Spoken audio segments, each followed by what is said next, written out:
మనిషే మహనీయునిగా మారే తత్వం, జ్ఞానమే సంపదగా సాగే మార్గం.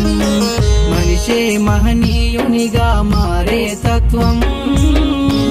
శరణం గచ్ఛామి ధమ్మం శరణం గచ్ఛామి సంఘం శరణం గచ్ఛామి సంఘం శరణం గచ్ఛామి.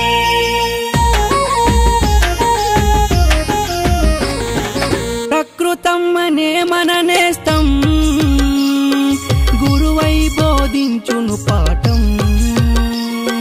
ప్రకృతం అనే మన నేస్తం, గురువై బోధించును పాఠం.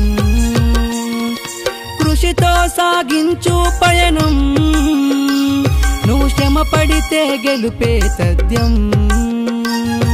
కృషితో సాగించు పయనం.